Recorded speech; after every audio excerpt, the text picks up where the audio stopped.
Maria Kaljuste elu vääriks niigi lugu. 4 lapse ema juhib ökotalu ja Dolomidi kaevandust. Ta valiti mullu Eesti parimaks naisväikeettevõtjaks ja osutab psühholoogina abi perevägivalla ohvritele. Aga seal kõrval on ka teine külg. Temast on saanud Euroopa islami ja immigratsioonivastaste tõusev täht. Sel kevadel valiti 43-aastane pereema Orissaarest 24 riigi rahvuslasi ühendava organisatsiooni Fortress Europe üheks juhiks. Te olete EKRE liige, EKRE juhatuse liige. Olen kuulnud, et isegi Mart Helme on natuke mures, et mida see Maria nüüd ikka jälle teeb. See on huvitav, et teie selliseid asju kuulnud olete. Meie Mardiga kindlasti ei ole selle pärast mures. No point on see, et teie väljaütlemised ja mõned tegemised on sellised, mille kõrval isegi Helmed tunduvad mõõdukad. Helmed ongi mõõdukad. Ehk te saate rääkida, siis poliitkorrektsusest vabamalt. Minu meelest ei ole tänapäeva poliitikas poliitkorrektsusel üldse kohta. Inimene peabki rääkima asjadest nii, nagu nad on. Kaljuste poliitiline aisapaar on avalikkuses peamiselt piraaditõrjujana tuntud, selles rollis ka pealtnägijas esinenud 33-aastane Georg Kirsberg, kes on kuulunud IRL-i, põliseestlaste liikumisse ja Vabaerakonda. Viimasest heideti ta mustanahaliste siunamise tõttu välja, misjärel astus EKRE-sse. Kuid juba mullu asutasid Kirsberg ja Kaljuste MTÜ nimega International SIS ehk lühidalt ISIS. Ehk siis International Stop Immigration Society, mis on siis lihtsalt MTÜ vastukaaluks multikultuursetele agressoritele. Et siis koondada neid inimesi, kes ei soovi alluda sellele sundmigratsioonile ja islamiseerumislainele. Mõnede jaoks võiks olla juba provokatsioon ainuüksi see, et teie organisatsiooni lühend kattub kurikuulsa terroriorganisatsiooniga. Aga see saigi meelega nii pandud, et nagu tähelepanu pälviks. Tegelikult on asi väga tõsine, sest sellel hetkel, kui hakkavad ilmnema radikaalse islami tunnused, on see midagi sellist, mis on meie jaoks arusaamatu ja täiesti vastuvõetamatu. Sellega kaasnevad automaatselt kõik radikaalse islami märgid. Kui mees sunnib naist kandma maani burkat, kui selles kohas on tõstatatud üles teemana naiste ümber lõikamine, siis täpselt samas paralleelis asub ka näiteks enesetapu pommitamine. Et jah, need asjad on võrdsustatavad ja kui esineb üks, siis tuleb karta ka teist. Mis tunde see teis ikkagi tekitab, kui teie vastased ütlevad, et te olete konkreetselt fašist? See on selles suhtes ebameeldiv, et see näitab nende rumalust ja üldiselt nende vasakpoolsetega on väga raske arendada mõistlikku diskussiooni. MTÜ eesmärk oli leida rahvusvahelisi kontakte mõttekaaslastega ja kohe saadigi jackpot. Aasta algul kutsuti Kaljuste rahvuslasi ühendava organisatsiooni Fortress Europe asutamisele ja mais Prahas toimunud üldkogul valiti koguni üheks selle juhiks koos kuulsa Saksa ultraparempoolse Tatjana Festerlingi ning Tšehhi parlamendi liikme Miroslav Lidinskiga. Hetkeseisuga on liikmeid 24 riigist. Fortress Europe siis inglise keeles tähendab see Euroopa kindlus, ehk siis see peaks olema suurem katuseorganisatsioon kõikidele Euroopa konservatiivsetele liikumistele või et võib-olla mitte päris kõikidele, aga kõikidele, kes ei ole nii-öelda päris natsid. Näiteks Poolas meie esinduses on võib-olla ainult ühes osas 50 000 liiget, Bulgaaria ühes esinduses 36 000 liiget. Ma julgen öelda, et kui ma täna hüüan, siis mulle vastavad 100 000 inimesed. See on ikkagi päris jahmatav, et üks Saaremaa naisettevõtja on nüüd järsku sellise organisatsiooni täitsa ladvikusse saanud.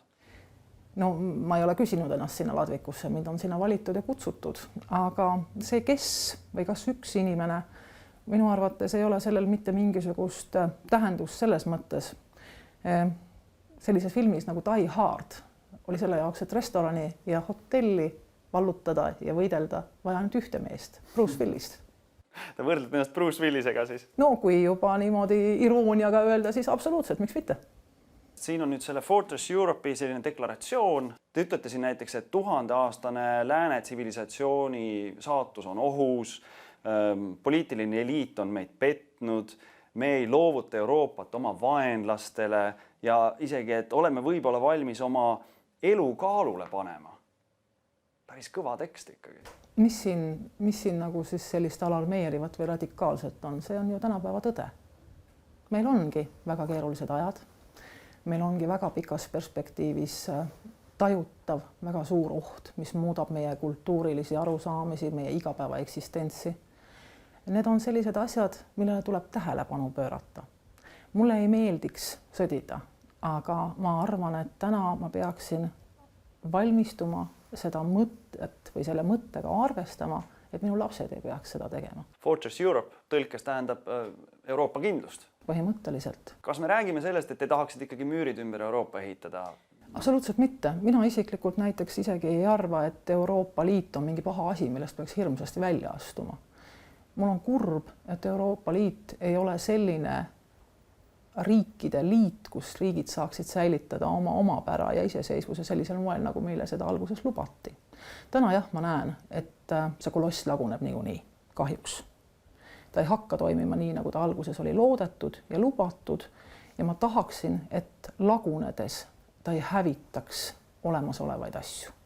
Te ise muuhulgas positsioneerite ennast paljuski psühholoogina ja üks asi, mis teete, on nagu perenõustamine, perevägivalla nõustamine ja väga lihtsalt öeldes ka viharavi meestele siis, ütleme niiviisi. See on grammike vastuoluline, et samas te olete selline, et pasunasse immigrantidele. Absoluutselt mitte. Ma olen valmis iga kell külmetavale neegritulkule oma särgi seljast ära andma. See ei ole üldse teema. Pigem vastupidi. Seesama viharavi, nagu te seda nimetasite, on asi, millega samuti meie valitsus oleks pidanud kohe algusest peale pidanud tegelema. Me ei vihka mitte kedagi. Me tahame, et meie oma laste tulevik säiluks turvalisena. Kaljuste ja Kirsbergi MTÜ on ühenduse kõige väiksem liige, aga Estlanna ise seda aktiivsem. Ma haldan süsteeme. Meie võrgustik alustas seda suhtlemist võib-olla ainult väikese tutvumisega.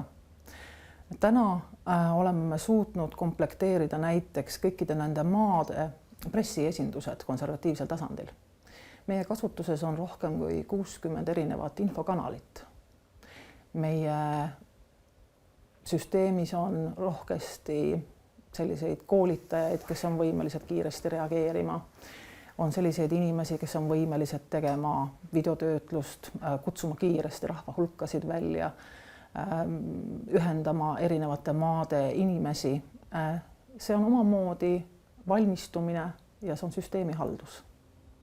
Osa sellest valmistumisest ja haldusest oli Kaljuste käik Bulgaariasse augusti algul, kus ta külastas kindral Vassillevski sõjalist liitu, ühingut, mis jahib Bulgaaria-Türgi piiril illegaalseid immigrante. Seesama külmrelvade, paintballi püsside ja kohati isegi ambudega relvastatud omakaitse on pälvinud palju pressi tähelepanu, kes on vastavalt rakursile kujutanud neid kangelaste, klounide või ohtlike kauboidena. Kirsberg oli Bulgaarias kaasas videooperaatorina ja materjalist loodetakse teha dokfilm. Tulevad nemad siis kokku üle Bulgaaria ja lihtsalt siis kodanikuaktivistid.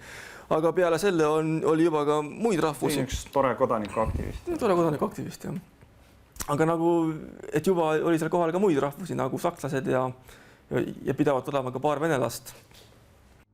Täpsuse nimel tuleb öelda, et eestlased ei käinud patrullis, vaid treeninglaagris pealinnast paarisaja kilomeetri kaugusel.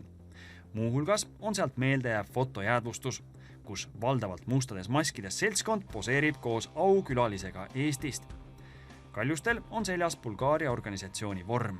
Mis sõnumid selline pilt peaks nagu saatma siis? Ja kellele? Neid pilte, mis koha peal tehti, oli tegelikult paarsada. See oli üks nendest, mis oli selline. Ja minu meelest peaks olema väga selge sõnum, kui mina ei tõmba endale mingisugust maski ette, et ma usaldan ja ei pelga seda seltskonda. Ja kui võtta, et need on tegemist on poistega, tegemist on seltskonnaga, kes ei ole kellegile liiga teinud ja kelle ei ole ka kavas kellegile liiga teha, siis võtame seda nagu sõjamänge. Meie poisid on ju ka käinud ringi hirmsate roheliste näomaalingutega. Ei ole absoluutselt vähe tõenäoline, et ühel hetkel läbi selle sama piirijupi, mida täna valmistuvad võib-olla valvama need koledad maskides mehed, ongi see koht, kust ujutatakse Euroopa üle tont teab millega. Me ei tea seda. Ja nagu ma ütlesin, me peaksime valmistuma ka sellisteks asjadeks ja on tore, kui need ei juhtu ja meist mööda lähevad. Lähiajal on kavas 2 suurt üritust. Juba sel laupäeval, 10. septembril astub Kaljuste üles Helsingis ja 3. oktoobril Dresdenis Saksamaal immigratsioonivastaste kõnekoosolekul. Nii korraldajad kui politsei kardavad, et võib minna mäsuks ja teevad kõik, et seda ära hoida.